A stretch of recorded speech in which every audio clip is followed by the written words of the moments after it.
team, j'espère que vous allez bien. On se retrouve aujourd'hui pour une nouvelle vidéo du module 2.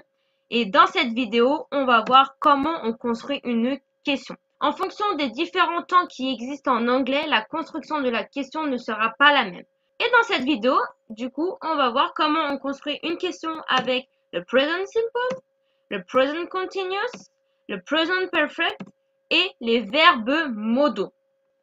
Alors, premièrement, une chose qu'il faut absolument savoir, c'est que pour construire une question en anglais, il faut un auxiliaire. Donc, pour rappel, les auxiliaires, on a l'auxiliaire do, l'auxiliaire be et l'auxiliaire have.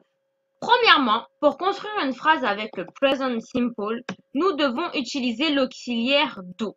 Et uniquement cet auxiliaire-là. On ne va pas utiliser les autres auxiliaires. Maintenant, on va voir comment on construit la question.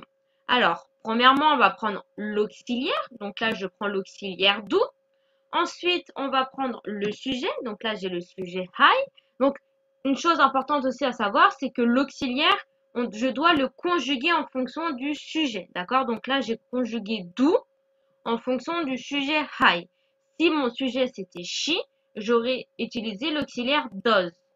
Et un verbe à l'infinitif, là j'ai pris le verbe sing. Do I sing well? Est-ce que je chante bien? On va voir d'autres exemples pour que ce soit plus clair. Un autre exemple, donc do you want to eat? Donc j'ai bien mon auxiliaire do conjugué en fonction de mon sujet you et mon verbe à l'infinitif want, qui veut dire veux-tu manger? Do you want to eat? Deuxième exemple, doesn't she need something?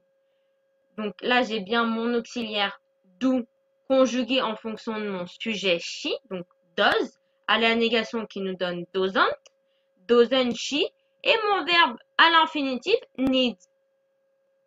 Doesn't she need something? N'a-t-elle pas besoin de quelque chose? Donc quand on veut construire une question avec le present simple, on doit utiliser l'auxiliaire do. Maintenant, pour construire une question avec le present continuous, on va utiliser l'auxiliaire be et uniquement l'auxiliaire be.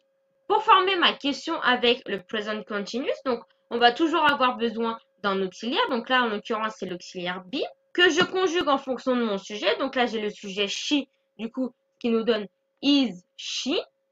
J'ai bien conjugué l'auxiliaire be en fonction de mon sujet she. Et pour finir, un verbe avec ing. Donc, swimming. Donc, j'ai pris le verbe swim et j'ai rajouté ing qui nous donne swimming. Is she swimming? Est-elle en train de nager?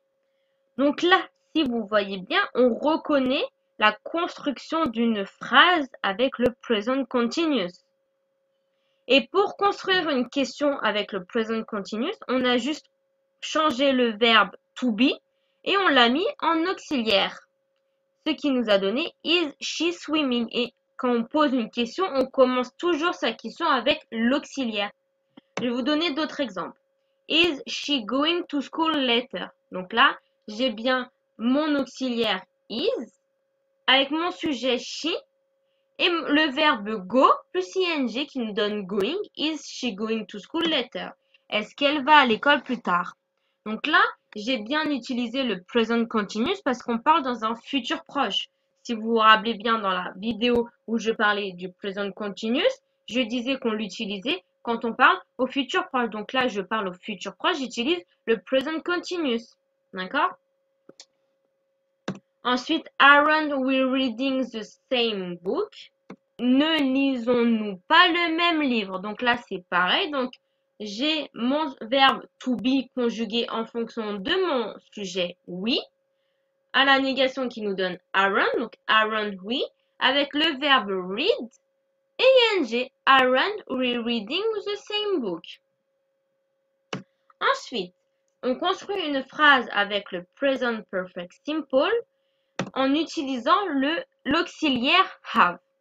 Par exemple, donc je prends l'auxiliaire have que je conjugue en fonction de mon sujet. Donc là, mon sujet you, donc have you, et le participe passé du verbe.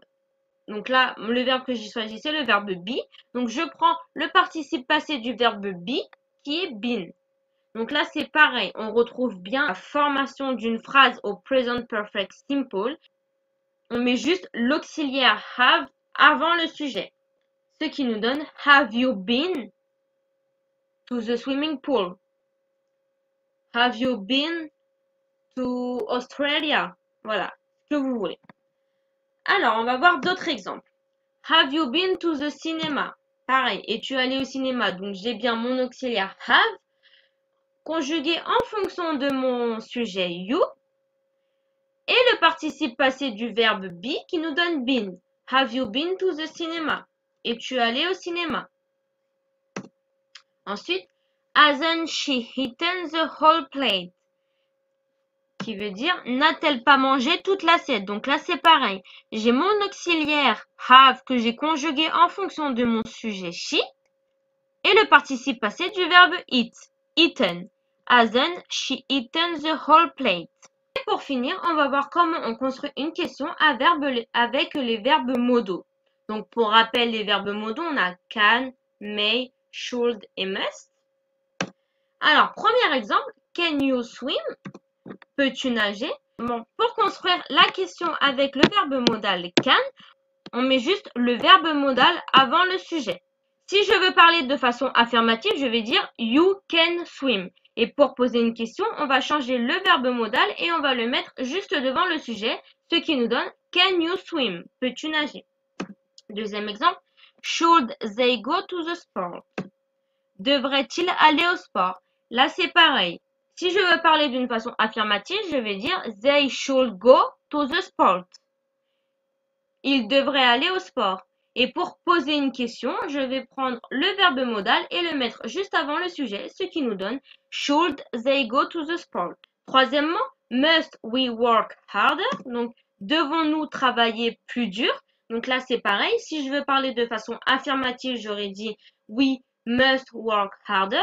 Nous devons travailler plus dur, mais là, comme je pose une question, je prends le verbe modal et je le mets juste avant le sujet, ce qui nous donne must we work harder. Et voilà, c'est tout pour cette petite vidéo sur la construction d'une question. J'espère que ça a été très clair. Si vous avez des questions, n'hésitez pas à me les poser. Je vous laisse faire les exercices et on se dit à demain pour la prochaine vidéo. Ciao, ciao!